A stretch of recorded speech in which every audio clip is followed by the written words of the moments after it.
Acts 29 복음을 꿈꾸다, 사도행전 29장 복음을 꿈꾸다라는 하나님의 말씀으로 주의 말씀 전하겠습니다. 우리는 지난 2달 동안 5월 1일부터 저희는 이 사도행전을 묵상하기 시작하였습니다. 여러분, 사도행전이 몇 장이죠? 28장이요. 예, 28장. 네, 맞습니다. 28장의 챕터를 저희가 바라보면서 사도행전 속에 그려진 하나님의 복음에 대해서 우리는 듣게 되었어요. 여러분, 그렇다면 2달 동안 열심히 묵상하셨는데 혹시 사도행전 하면 지금 여러분들의 마음에 남아있는 어떤 단어가 있을까요? 어떤 키워드가 있나요? 복음, 네, 전도, 네, 좋습니다. 하나님 나라, 예수 그리스도, 이러한 단어들이 생각나실 줄 믿습니다. 그렇습니다.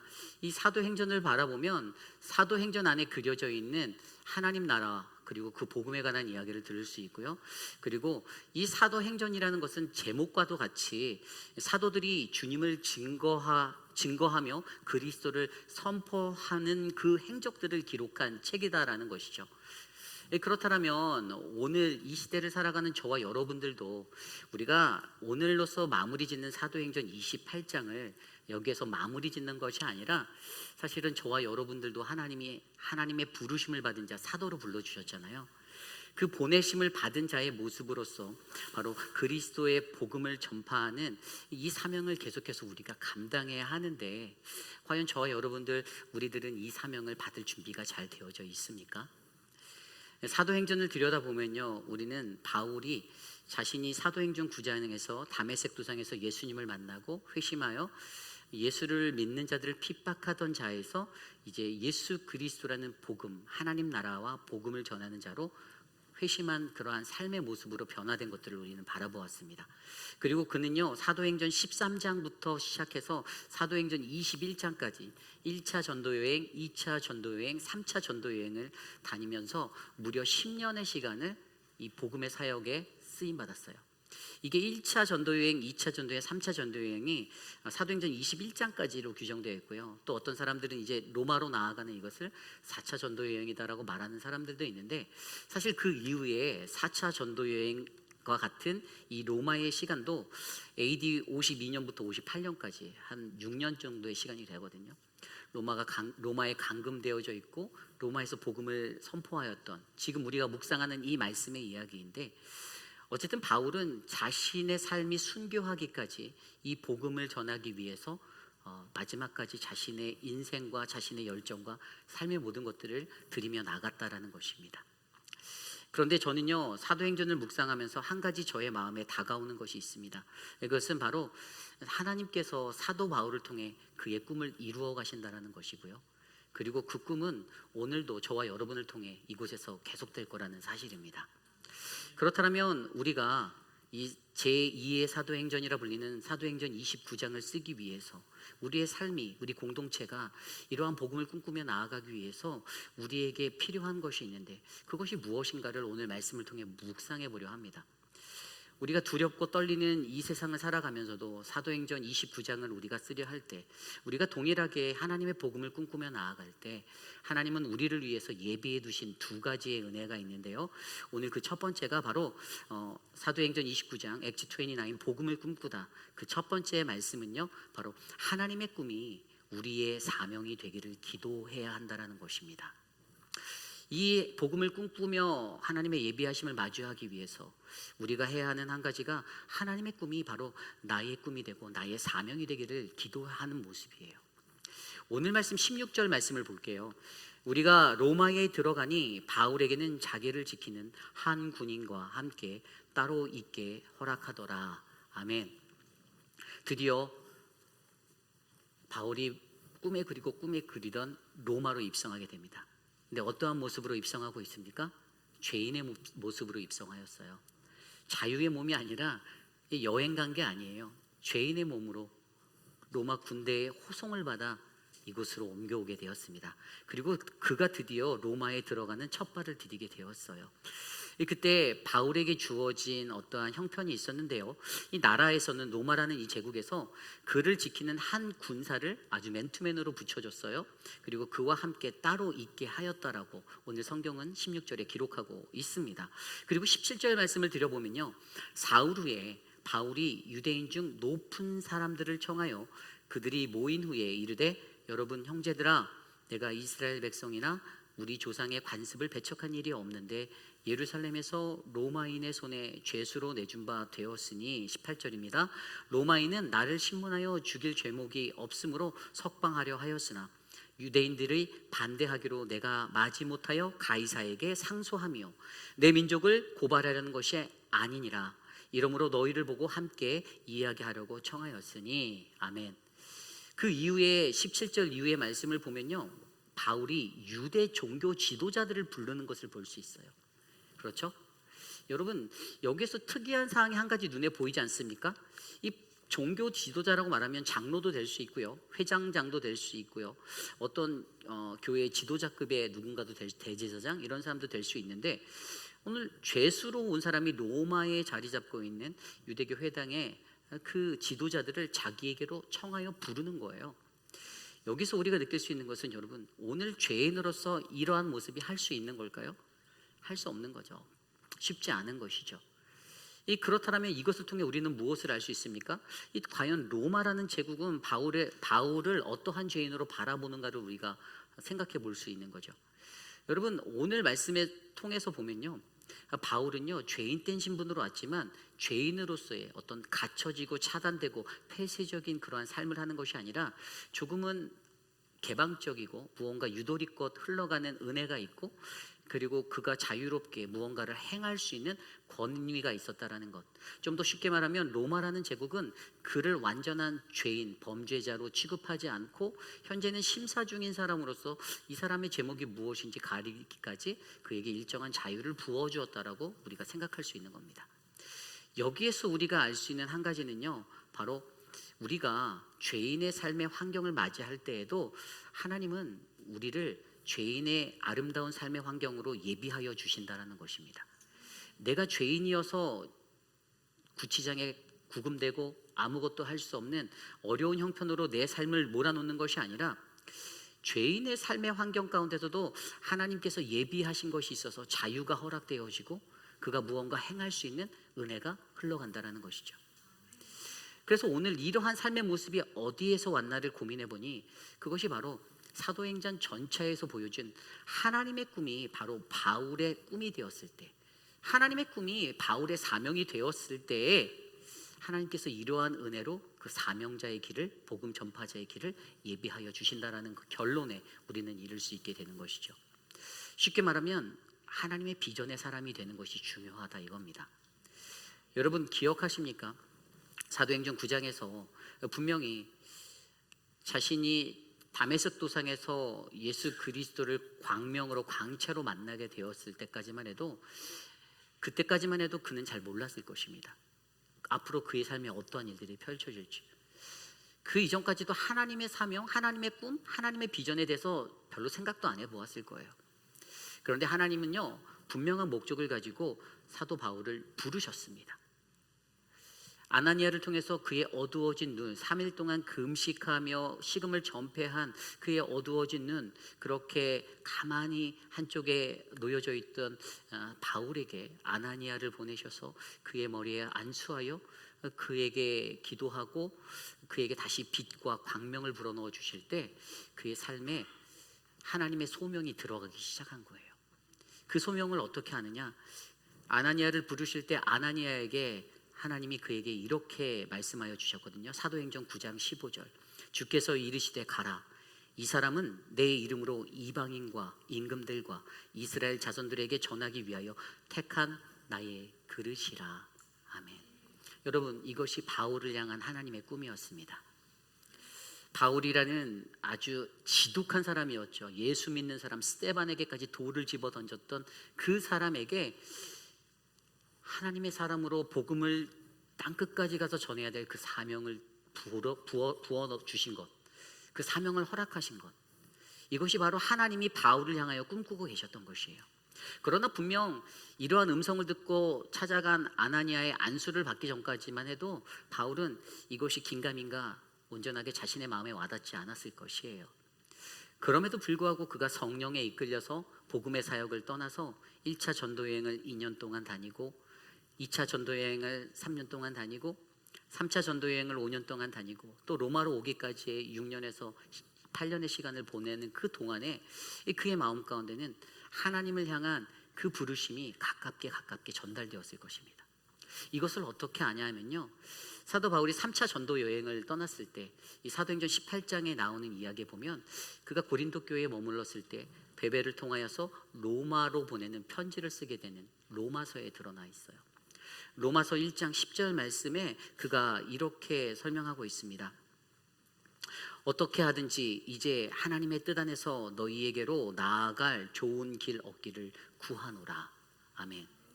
로마서 전반부에 보면요, 이제 부활하시고 십자가의 은혜로 우리에게 전달된 그리스도의 그 십자가를 전하고 그리고 그 복음에 대해서 말하고 이 10절에 가서 내가 이제 너희들에게 가보기 원하는데, 그때 당시에 고린도 교회에 머물 때에 이 가보지 못하였던 로마 교회의 소식에 대해서 들었는데 저들이 탄압을 받는 거예요. 로마라는 제국하에 핍박을 받고 신앙생활하기에 너무 어렵다라는 소식을 들으니까 그의 마음 가운데 그들에게 이 편지의 서신을 쓰는 목적을 1장 전반부에 얘기할 때 내가 너희를 만나기 원한다, 내가 너희를 보고 싶다, 그리고 너희들의 신앙을 견고케 하려고 신령한 은사를 나누기 위해 내가 이 서신을 쓴다라고 전반부에 얘기하며 10절에 가서 내가 너희에게 나아갈 하나님의 뜻 안에서 너희에게 나아갈 좋은 길 알기를 내가 기도하고 있다라고 이야기하는 거예요. 여러분, 이 말씀 자체가 이미 바울은요, 자기도 로마로 가야 한다라는 사실을 받아들이고 인정하고 하나님의 그 뜻이 바울 스스로의 뜻이 되고 바울의 비전이 되었다라는 사실을 증거해주고 있어요. 그래서 로마서 1장 15절에 보면 나는 할 수 있는 대로 로마에 있는 너희에게도 복음 전하기를 원하노라. 아멘. 이렇게 고백하고 있습니다. 하나님의 뜻이, 하나님의 비전이, 하나님의 꿈이 바울의 비전이 되고 바울의 꿈이 되었습니다. 그래서 그 여정 가운데서 이제 3차 전도 여행을 지나가면서 사도행전 23장에 우리가 말씀에서 볼 때 여러분들 아나니아와 논쟁을 했던 그 기억 나십니까? 아나니아 제사장과 논쟁을 하면서 그에게 면박을 주잖아요. 이 회칠한 담이여, 이 회칠한 자 같은 썩어 빠진 제사장이여 이러면서 1대 0의 승리를 가져왔던 사도 바울에게 하나님이 그에게 격려와 위로해 주신 말씀이 무엇이었냐면 사도행전 23장 11절, 그날 밤에 주께서 바울 곁에 서서 이르시되 담대하라, 내가 예루살렘에서 나의 일을 증언한 것 같이 로마에서도 증언하여야 하니라 하시니라. 아멘.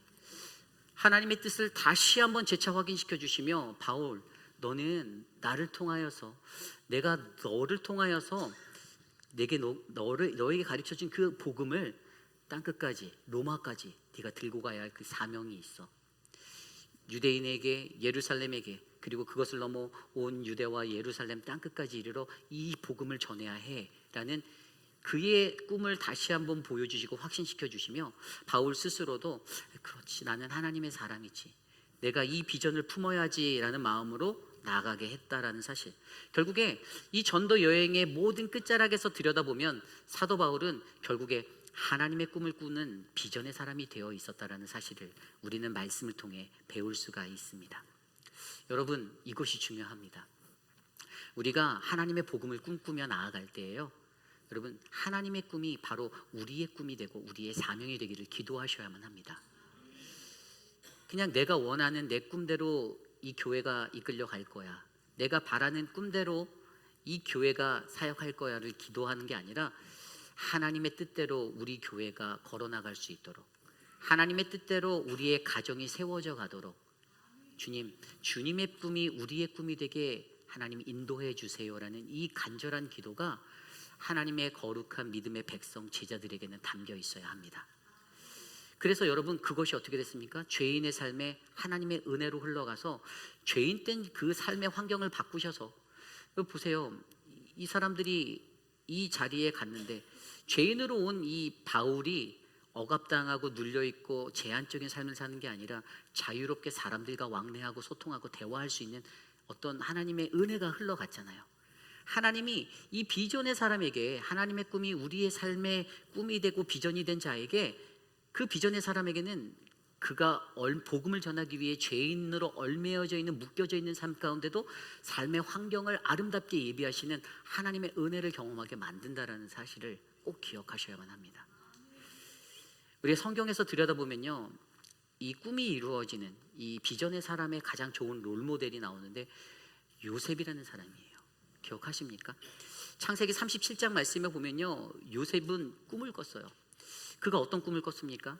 자신이 어느 날 밤에 꿈을 꿨는데 이 밭에서 곡식을 묶으며 네 단이 버떡 일어서더니 주변에 있던 그 형님들의 단이 갑자기 자기 단한테 이렇게 꾸벅 절을 하는 거예요. 근데 이 이야기를 가지고 꿈을 꾸고 나서 형들에게 얘기했더니 형들의 반응이 무엇이었습니까? 형들이 미워했다라고 성경은 기록하고 있습니다. 8절 말씀에 보면, 37장 8절에 보면 그 꿈과 그 말로 인하여 그를 더욱 미워하더라. 하나님의 꿈을 꾸고 그것들을 말했더니 사람들이 미워하는 거예요. 근데 그리고 나서 곧바로 또 꿈을 꿨어요. 그 다음에 어떤 꿈을 꿨습니까? 해와 달과 11별이 자기에게 엎드려 절하는 것을 또 꿈을 꿔서 참지 못해서 형들에게 또 얘기하고 아버지에게까지 달려가서, 아버지 제가 이런 꿈을 꿨는데요, 해와 달과 11별이 제게 절을 하는 거예요 했더니 아버지가 뭐라고 합니까? 아버지가 꾸지람을 부으면서 네가 무슨 꿈을 꾼 거냐, 나와 내 어머니와 내 형들이 참으로 내게 엎드려 절해야 하니? 라고 꾸짖는 거예요. 그런데 그 뒤에 37장 11절 말씀에 보니까 그의 형들은 시기하되 그의 아버지는 그 말을 간직해 두었다라고 기록하고 있었습니다. 여러분, 복음을 들은 사람들이요, 이 하나님의 거룩한 꿈의 비전을 들은 사람들의 반응은 두 가지입니다. 긍정적으로 일어날 수 있고 부정적으로 일어날 수 있고, 어떤 자들은 시기하고 질투하고 미워합니다. 왜죠? 꿈의 본질을 이해하지 못했기 때문이에요. 하나님이 주신 이 꿈이 어떠한 꿈인지 전혀 이해하지 못하기 때문에 그저 들려오는 말의 소리로 내가 내 동생에게 엎드려야 한다고, 내가 내 동생에게 절해야 한다라고 그렇게 말하는 거예요. 그러니 그들은 여전히 동생을 미워하고 시기하고 질투하여서 받아들이지 못하는 하나님의 꿈으로 인하여서 오히려 미움만 쌓이는 그러한 행동들을 하고 살아가는 것이죠. 그러나 여러분 보십시오. 그의 아버지는요, 꾸지람을 하면서도 그래도 하나님에 관한 그 신앙이 있었기 때문에 하나님께서 저 아이에게 무언가를 말해주지 않았을까? 라는 그 마음으로 그 말을 간직한 채 살아가고 있었다는 것입니다. 그리고 13년의 시간이 지나서 애굽 땅으로 노예로 팔려갔던, 종으로 팔려갔던 그 요셉의 인생이 대역전을 거두게 되고 하나님의 부르심대로 그 11형제가 자신에게 와 엎드려 절하게 되는 그 모든 꿈을 이루어 주시는 것들을 그 모든 이들이 꿈으로 확신하게 되고 확인하게 됩니다. 여러분, 비전의 사람은요, 하나님의 꿈을 꾸는 사람입니다. 비전의 사람은 나의 꿈을 꾸는 사람이 아니에요. 그러나 더욱더 중요한 것은 이 꿈의 본질을 올바르게 이해하고 이것을 받아들이는가 받아들이지 못하는가는 저와 여러분 우리에게 달려있다는 것입니다. 하나님의 꿈을 꾸고 하나님의 꿈을 꾼 것을 가지고 그 꿈이 담겨있는 사람은 어떻게 해요? 오늘 말씀에 아까 읽었던 37장의 이야기처럼 누군가에 가서 이것을 전하고 싶은 거예요. 전하고 싶은 거예요. 여러분, 이게 복음이에요. 복음.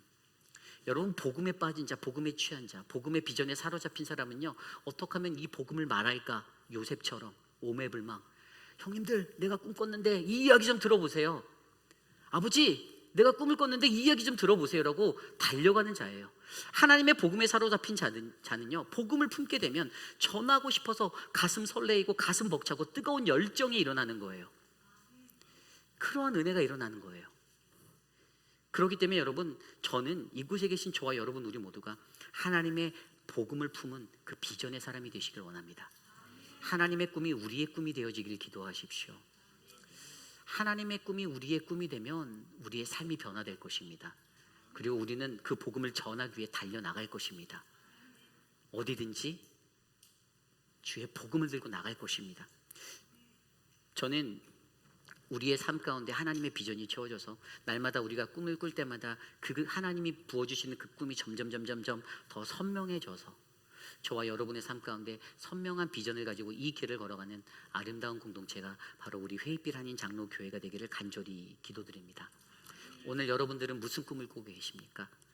여러분들이 꾸시는 꿈이 바로 하나님의 꿈이 되어 그 꿈이 나의 꿈이 되어 하나님과 함께 손에 손을 맞잡고 아름다운 복음의 사역을 감당하는 우리 모두가 되시기를 기도드립니다. 오늘 두 번째 마지막으로 오늘 바로 액트 29 복음을 꿈꾸다 사도행전 29장에 복음을 꿈꾸는 자들 그들에게 예비하신 두 번째 모습은요 바로 오직 예수와 하나님 나라의 복음만을 전해야 한다는 것입니다. 다른 말로 하면 복음이면 충분하다라는 것인데요, 오늘 이 말씀에서는 듣는 이의 마음을 예비하신 하나님을 우리는 경험할 수 있습니다. 여러분, 우리가 앞서 읽었던 말씀에 보면요, 바울이 유대인 중에 높은 사람들을 청하여서 대화를 나누잖아요.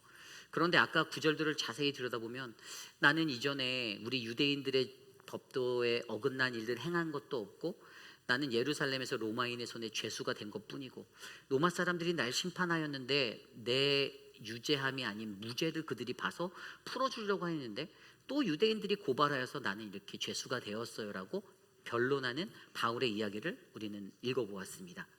그리고 그가 말하는 것이 내가 이렇게 가이사에게 상소한 것은 당신들 유대인 내 민족과 싸우려고 한 게 아니고 고발하는 것이 아니고 그 이유를 말하는데 그것이 무엇인가 하면 바로 20절에 나온 대로 이스라엘의 소망으로 말미암아 내가 이 쇠사슬을 메었다. 이스라엘의 소망이 무엇입니까? 가이사 앞에서도 얘기했던 벨릭스 앞에서도 얘기했던 이 이스라엘 소망 바로 부활의 신앙이잖아요. 예수 그리스도의 십자가의 그 도 안에서 부활 신앙을 그가 전했는데 유대인들이 그것들을 이해하지 못하는 거예요. 결국에 그들이 거부하는 복음을 바라보고 오늘 말씀에서는 어떻게 됩니까? 후반부의 말씀에 가면요 28절 말씀에 하나님의 이 구원이 이방인에게로 보내주어진 줄 알아라라고 얘기합니다. 근데 이 이야기가 여기서 그치는 게 아니에요. 이 사람들이요 이 유대인들과 이렇게 이야기를 했어요. 그런데 유대인들의 마음을 예비해 놓았잖아요. 유대인들의 마음을 어떻게 예비해 놓았습니까? 그들이 바울에게 이 이야기를 듣고 뭐라고 얘기했냐면은 여태까지 나는 너에 대해서 어떤 사람의 클레임도 받은 적도 없고 편지도 받은 적도 없어. 선입견이 하나도 없어. 나는 그냥 중립적으로 널 바라보고 있어. 그래서 말하는 것이 너에 대해서 너의 사상이 어떠한가를 듣고자 하니 이파에 대하여서는 어디서든지 반대를 받는 줄 알기 때문이다라고 22절 이후에 말씀하고 있습니다. 이미 내가 알고 있다라는 거예요. 유대인 된 그들도 소문은 들었는데 예수 그리스도를 전하는 자가 있는데 그런데 그 사람이 그거를 전할 때마다 핍박이 있고 어려움을 겪는다라는 소식을 내가 들었다. 그런데 나는 지금 내 앞에 서 있는 나를 마주한 바울 너의 사상을 내가 한번 점검해 보고 싶어. 네가 이단인지 아닌지 내가 한번 확인해 보고 싶어라고 말하는 거예요. 그래서 바울이 어떻게 합니까? 23절 이후에 보면요 그들이 날짜를 정하고 그가 유숙하는 집에 많이 오니 바울이 아침부터 저녁까지 강론하여 하나님의 나라를 증언하고 모세의 율법과 선지자의 말을 가지고 예수에 대하여 권하더라. 그 말을 믿는 사람도 있고 믿지 않는 사람도 있다. 아멘. 뭐라고요? 하나님 말씀을 아침부터 저녁까지 그들에게 전합니다. 그냥 전한 게 아니에요. 예약제로 받았어요. 예약제로. 바울에게 이런 권위가 있었어요.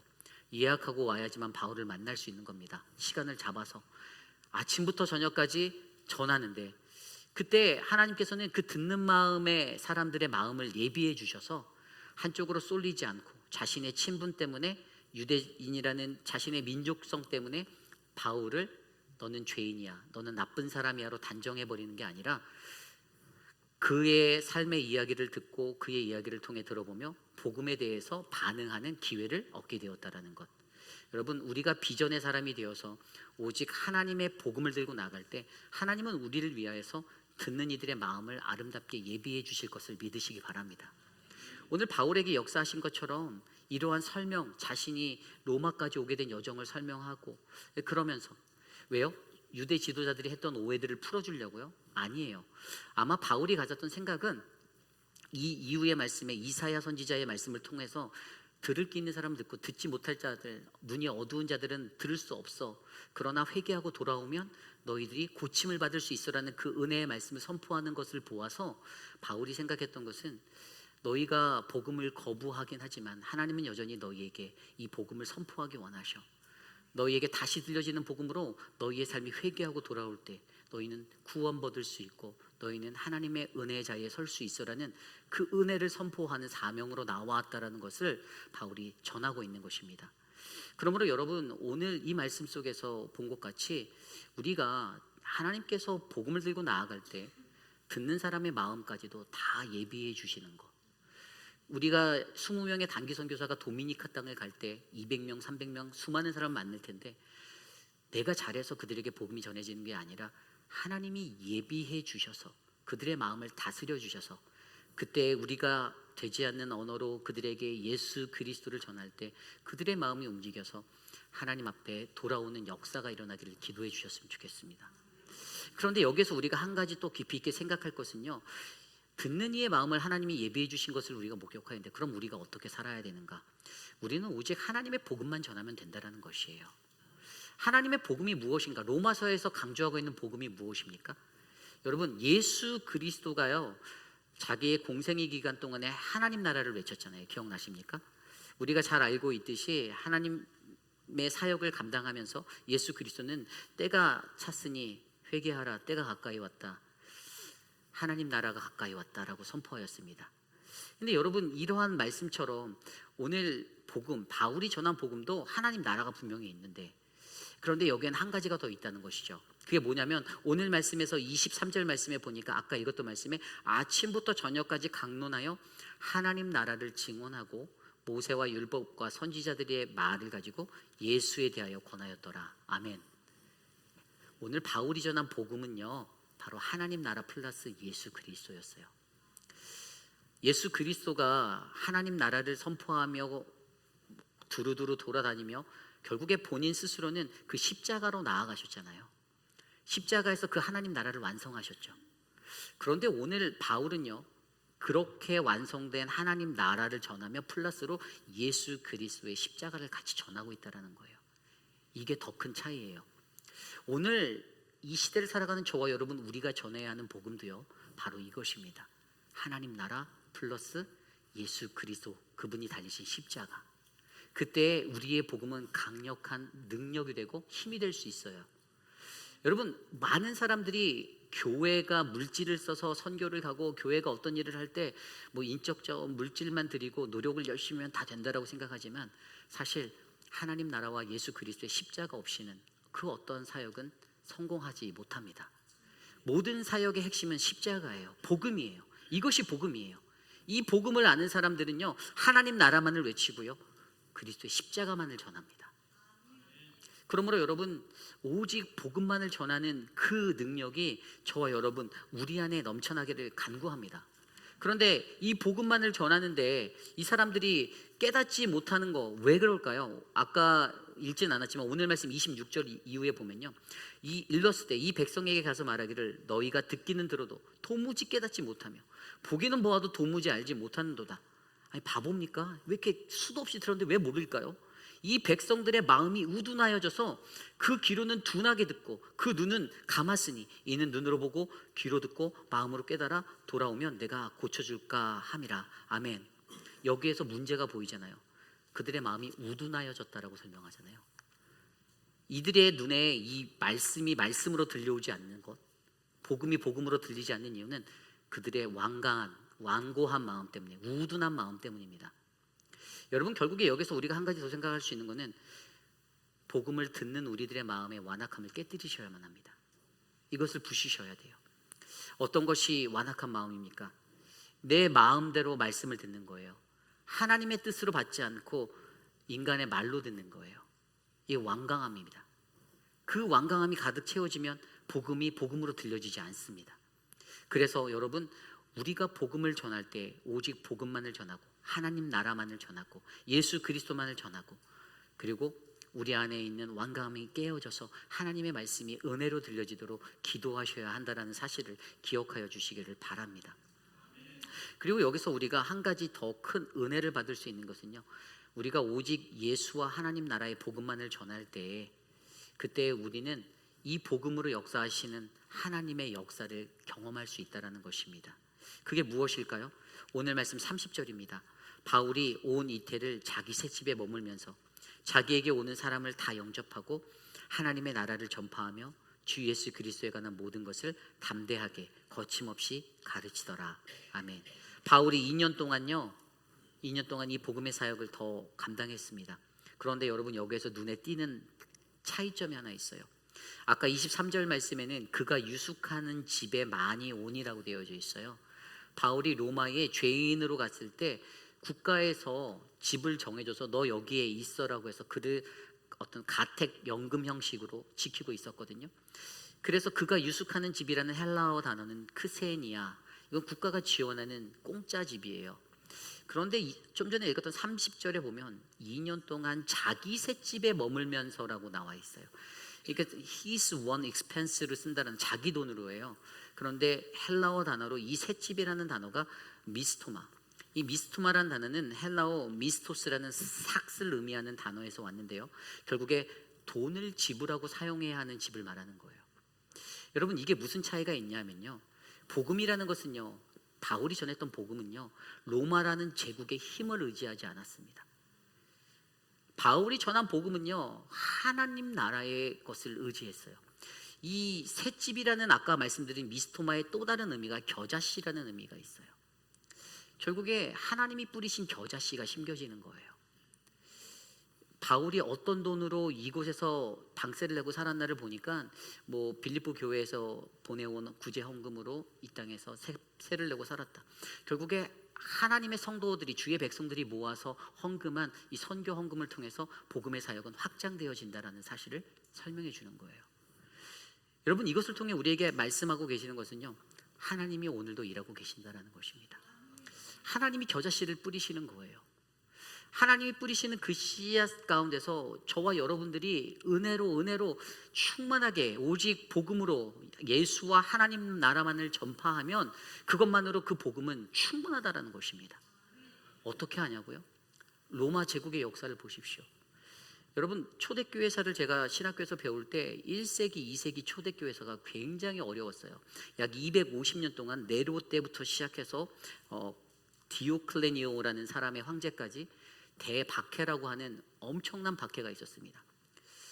그런데 이렇게 복음이 전파되니까 어떻게 되었습니까? 바울로 인해서 로마로 흘러들어간 그 복음으로 말미암아 콘스탄틴 대제라는 콘스탄티노플의 황제를 통해서 AD 313년에, 주후 313년에 로마가 기독교를 자신의 국교로 지정해 버립니다. 갑자기 엄청난 변화가 일어난 거예요. 절대로 기독교 국가로 공인되지 않을 것 같은 나라에 핍박을 일삼던 나라가 이 콘스탄틴 황제가 대제로 들어서면서 313년에 밀라노 칙령을 발표하면서 여태까지 기독교를 박해하며 빼앗았던 모든 교회에 몰수했던 재산들을 다 돌려주고, 그리고 토지나 이런 것도 돌려주고, 십자가형이라는 로마의 최고형을 교수형으로 바꿔버리고, 어떤 여러 가지 제도적인 변화를 성경적으로 변화시키고, 그러면서 결국에는 그들의 삶 가운데 복음이 로마를 다스리게 되는 그 은혜의 석에 만들었다는 사실을 기억하셔야 합니다. 이것이 결과예요. 이것이 복음입니다. 복음은요, 오늘 내가 노력을 쏟았다고 해서 변화가 일어나지 않을 수도 있습니다. 10년, 20년, 30년, 40년, 100년 뒤에 하나님의 때가 차면 그때의 변화가 일어날 수 있어요. 그러나 우리가 반드시 믿어야 하는 것은요, 오직 저와 여러분 우리 모두는 예수와 하나님 나라라는 온전한 복음만을 증거하고 오직 성령 안에서 복음을 전하고 그 결과는 하나님께 맡기면 하나님께서 역사하시고 일하실 거라는 이 믿음 아래 살아가는 것입니다. 여러분, 이것이 복음입니다. 여러분들이 꿈꾸는 복음은 어떠한 복음입니까? 여러분들은 어떤 복음을 꿈꾸며 오늘을 살고 계십니까? 그냥 교회 다니니까, 교회에서 이런 행사하니까, 교회에서 저런 행사하니까 그냥 그렇게 살아가면 된다라고 생각하십니까? 여러분, 그렇지 않아요. 우리가 복음 안에서 하나님의 거룩한 복음의 사람으로 준비되지 않으면요, 그 복음은 절대로 능력을 나타내지 못합니다. 오직 예수님만을 전하십시오. 그분의 십자가만을 정하십시오. 그리고 하나님 나라만을 외치십시오. 그것이 답니다. 교회에서 세상적인 것들이 들어와 우리를 어지럽히지 못하도록 여러분, 우리가 오직 복음 안에 서도록 기도하시기를 부탁드립니다. 그때 우리는 바로 하나님이 역사하시고 하나님이 써나가는 아름다운 복음의 사도행전 29장을 아름답게 써나갈 줄 믿습니다. 이제 여러분, 말씀을 정리하고자 합니다. 사도행전이 시작되면서 사도행전 1장 8절에 더 그레이트 커미션이라는 지상명령 성취를 우리에게 주셨습니다. 여러분 기억하십니까? 사도행전 1장 8절 말씀에 보면은 오직 성령이 너희에게 임하시면 너희가 권능을 받고 예루살렘과 온 유대와 사마리아와 땅끝까지 이르러 내 증인이 되리라. 아멘. 여러분 이게 지상명령 성취였어요. 그리고 그 지상명령은요 사도행전 28장이 끝나면서 그냥 끊어진 자리가 되지 않습니다. 그것은 오늘 이 시대를 살아가는 저와 여러분들에게 사도행전 29장을 써나가야 할 믿음의 요소로 동일하게 전해지고 있습니다. 우리가 하나님의 꿈을 꾸고 복음을 꿈꾸는 사람이라면 우리는 오늘도 세상 가운데서 복음을 외쳐야만 합니다. 사람들이 모여있는 거룩한 공동체 교회라는 곳에서 서로 모습은 다르고 어떤 사람은 이런 모습, 어떤 사람은 이런 모습, 다 다양한 사람들이 놓여있지만 또 그 중에서는 적그리스도와 같은 사람들도 일어나기도 하고 대적자가 있고 사단 마귀를 쫓아가는 그러한 모습의 사람들도 가끔씩 나타나기도 하지만 그래도 오늘날 교회의 소망이 있는 것은 바로 이 교회의 주인은 예수님이 되시고 복음이 되신다는 사실 때문입니다. 사단 마귀 권세는 절대로 이길 수 없어요. 불가능해요. 그것은 하나님의 법칙이 아닙니다. 사단 마귀는 분명히 어제 말씀처럼 유황불에 던져지게 될 것이다 라고 계시록에 나왔잖아요. 하나님의 권세를 갖고 살아가는 우리들, 그 권능을 입어서 살아가는 우리들은요 땅끝까지 이르러서 이 복음을 전해야만 합니다. 저는요 오늘 이곳에 계신 저와 여러분 우리 모두가 우리 회입길 한인 장로교회가 이 지역 가운데서 그런 복음을 증거할 수 있는 믿음의 성지가 되기를 소망합니다.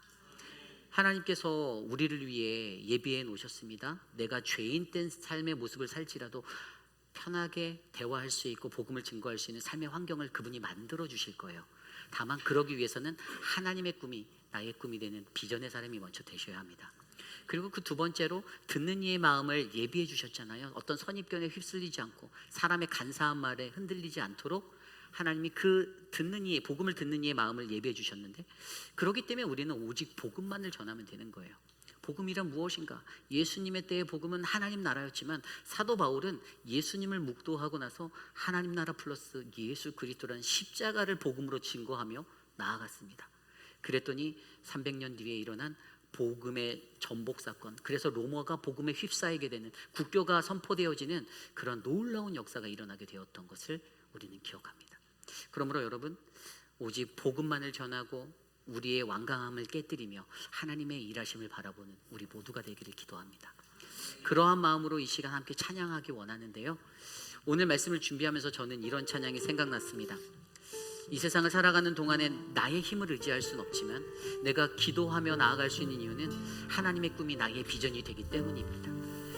그러한 마음으로 이 시간 함께 나아갈 때 우리 모두 자리에서 일어나서 함께 복음을 부끄러워하지 아니하며 이 찬양을 드리기 원합니다.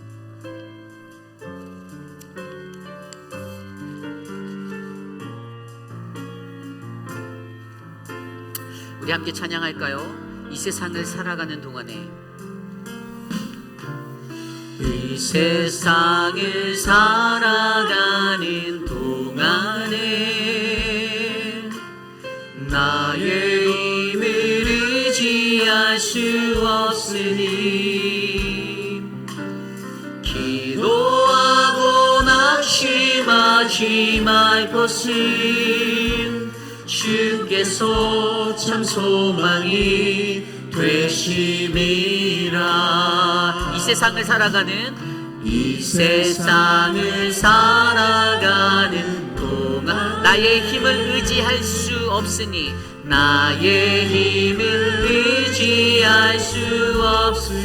기도하고 낙심하지 말 것은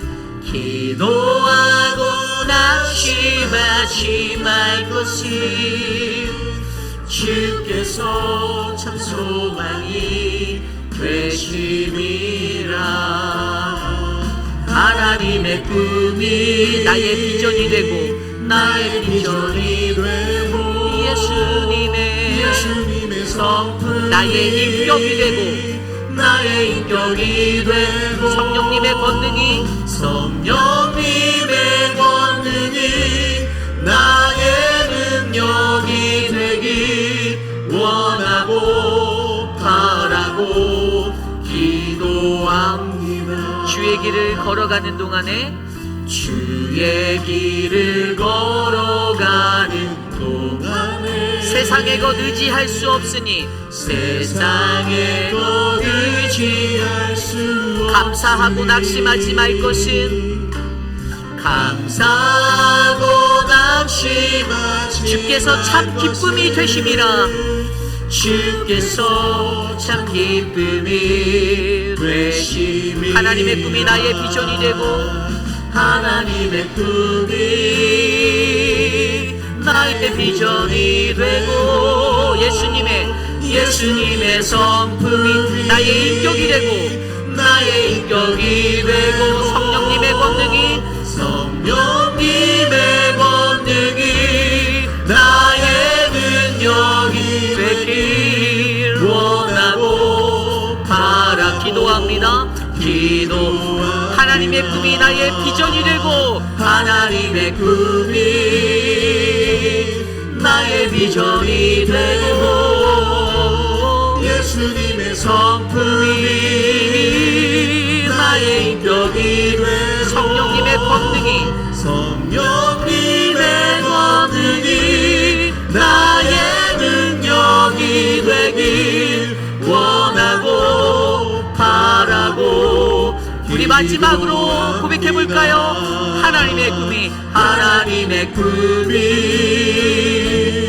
나의 비전이 되고 예수님의 성품이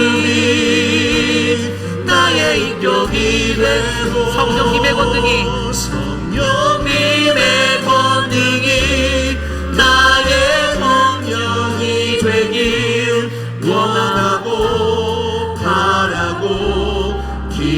원하고 바라고 기도합니다. 원하고 바라고 기도합니다. 우리 시간 함께 합심하여 기도하기 원합니다. 이러한 마음으로 복음을 들고 나갔던 사도 바울이 갈라디아서 1장에 다른 복음은 없다라고 고백합니다. 여러분, 세상에 다른 복음은 없습니다. 오직 복음 대신 하나님 나라와 예수 그리스도의 십자가 외에 우리가 다른 것을 증거할 수 없습니다. 우리 살아가는 회비라는 장로교회가 하나님의 거룩한 복음을 안고 살아가는 꿈의 공동체, 비전의 공동체 되기를 소망합니다. 사람들이 교만하여서 무너지는 것이 아니라 사람들이 겸손하고 하나님의 말씀에 성령 충만하여서 온전하신 예수 그리스도의 십자가를 바라보며 이 복음을 부끄러워하지 않냐고 초대교회의 교회처럼 로마 제국이라는 힘의 권력에 짓눌려도 그들은 하나님 나라의 천국 백성의 시민권을 가지고 살아가는 마음으로 복음을 증거하고 신앙생활하고 하나님 앞에 엎드려 기도하고 모이기에 힘쓰며 말씀을 나누고 떡을 떼고 애찬을 나눴던 그 삶의 초대교회의 역사를 바라보며 하나님, 오늘 우리가 비록 삶의 무거운 짐에 눌려서 박해를 받고 고난을 당한다 할지라도 주님, 내가 이 복음을 부끄러워하지 않겠습니다. 내가 복음으로 살게 하옵소서. 함께 기도하기 원합니다. 하나님 도와주시옵소서. 우리 교회를 위하여 기도합니다. 하나님, 이 제단이 하나님의 거룩한 복음의 제단이 되기를 원합니다. 하나님, 이 시대가 악합니다. 하나님, 예수 그리스도를 믿는 사람들이 교회를 떠나가고 하나님으로부터 멀어지고 있습니다. 하나님 도와주십시오. 주의 은혜가 우리에게 필요합니다. 하나님의 꿈이 우리의 비전이 되고 하나님의 비전이 우리에게 비전이 되어 하나님의 비전의 사람으로 살아갈 수 있는 은혜를 우리에게 베풀어 주시고 하나님, 오직 그리스도의 온전한 복음만을 증거하며 살아가는 우리 공동체가 될 수 있도록 하나님 인도하여 주시옵소서. 하나님, 사도행전 29장을 우리 회의빛 아닌 장로교회가 써나가길 원합니다. 하나님, 우리 각 사람이 써나가길 원합니다. 복음을 꿈꾸며 동일한 그 복음의 은혜와 역사를 하나님 우리가 써나가길 원합니다. 하나님 도와주십시오. 하나님 인도하여 주십시오. 다스려 주십시오. 주님 이끌어 주시기를 간구합니다. 역사하여 주시옵소서. 오 주님, 다스려 주시옵소서.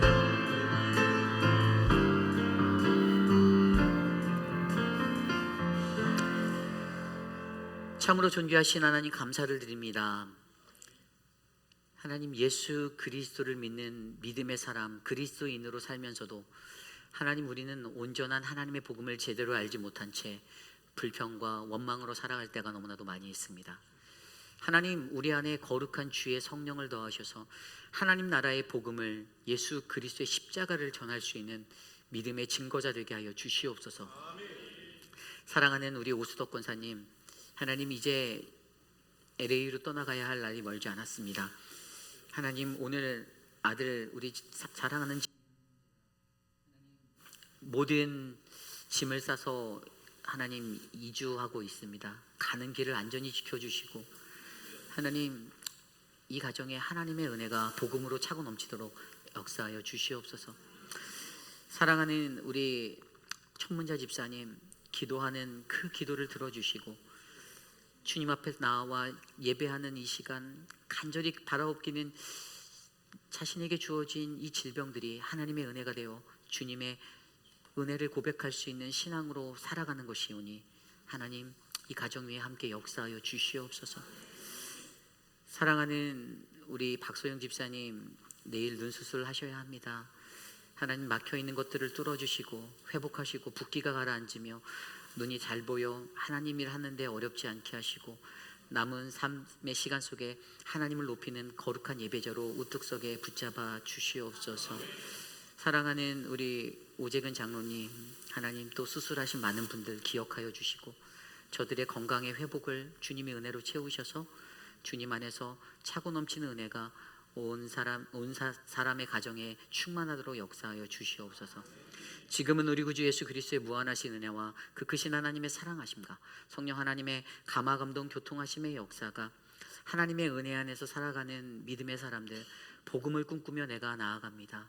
하나님의 꿈이 나의 꿈이 되게 하여 주시고 예수님이 부어주시는 그 소망이 나의 소망이 되게 하셔서 어떠한 곳에서든지 하나님 나라와 예수 그리스도라는 복음만을 증거하겠습니다라고 다짐하는 사랑하는 우리 회의빛 아닌 장로교회 성도님들 머리머리 위에, 저들의 가정과 자녀와 삶의 터전 위에 지금으로부터 영원토록 함께 하시기를 간절히 축원하옵나이다.